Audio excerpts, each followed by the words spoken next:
नमस्कार, मैं त्रियोगी पांडे। आप देख रहे हैं 24 टाइम न्यूज एंड एंटरटेनमेंट। पश्चिम बंगाल से कई बार ये बात आई है कि वो होने नहीं देंगे एसआईआर। ऐसी सिचुएशन में इस चुनाव आयोग क्या करेगा? पश्चिम बंगाल खासकर टीएमसी के नेताओं ने कहना शुरू कर दिया है कि there will be blood bath in West Bengal if voters are deleted. तो ऐसे में what will Election Commission do to counter and restore faith, because West Bengal is different as compare to other states. West Bengal की बात एक बार दोबारा उठी है तो मैं एक बार और स्पष्ट करना चाहता हूं कि संविधान के अंतर्गत हर संवैधानिक संस्था को अपना दायित्व निभाना होता है।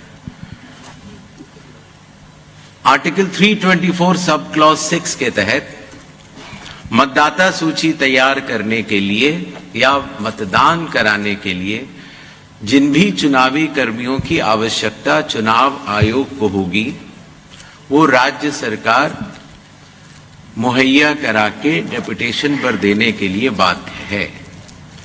इसी तरीके से कानून व्यवस्था की जो आपने बात की वो राज्य सरकार की संवैधानिक जिम्मेदारी है और मुझे इसमें कोई भी संकोच नहीं है कि हर राज्य सरकारें चुनाव आयोग की तरह ही अपनी पूरी संवैधानिक दायित्व का निर्वहन करेंगी और करती रही। जहां तक डीडुप्लीकेशन की बात की, जब एक बार इन्यूमरेशन फॉर्म एक व्यक्ति ने साइन कर दिया और उसका नाम ड्राफ्ट सूची में आ गया, डुप्लीकेशन तभी हो सकता है जब एक व्यक्ति ने 2 बार इन्यूमरेशन फॉर्म साइन किया हो।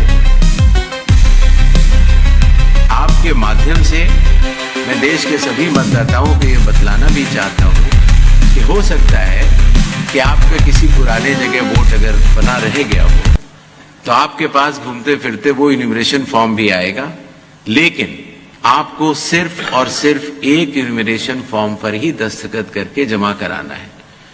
इस स्थिति में कोई डीडुप्लीकेशन सॉफ्टवेयर चलाने की आवश्यकता नहीं होती और चूंकि हर व्यक्ति सिर्फ एक इन्यूमरेशन फॉर्म दे रहा है तो उस समस्या का निदान हो जाता है।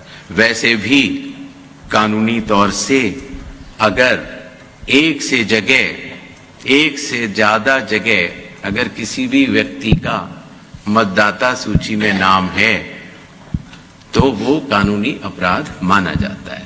इसीलिए चूंकि पहले के विगत वर्षों में चूंकि माइग्रेशन इतना ज्यादा हुआ तो शायद इतना ध्यान नहीं दिया हो लोगों ने, लेकिन अब एसआईआर के बाद मेरा निवेदन रहेगा सभी मतदाताओं से कि वो ऐसा करेंगे और बिहार में सभी ने इसका स्वागत भी किया और बड़े अच्छे तरीके से हुआ।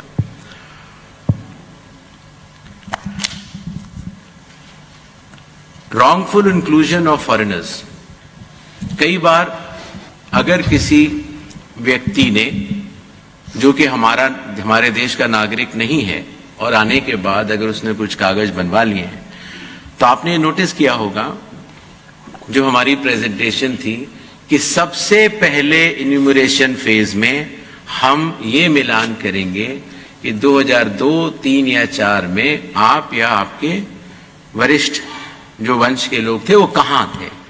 अगर उससे मिलान हो जाता है तो फिर ये बात खत्म हो जाती है। जो लोगों का मिलान नहीं होगा उनको नोटिस जारी होगा और नोटिस जारी होने के बाद उन्हें वो कागज दिखाने होंगे और उसके साथ साथ ये भी बतलाना होगा कि 2003 में वो कहां थे। ये करना बहुत आवश्यक है।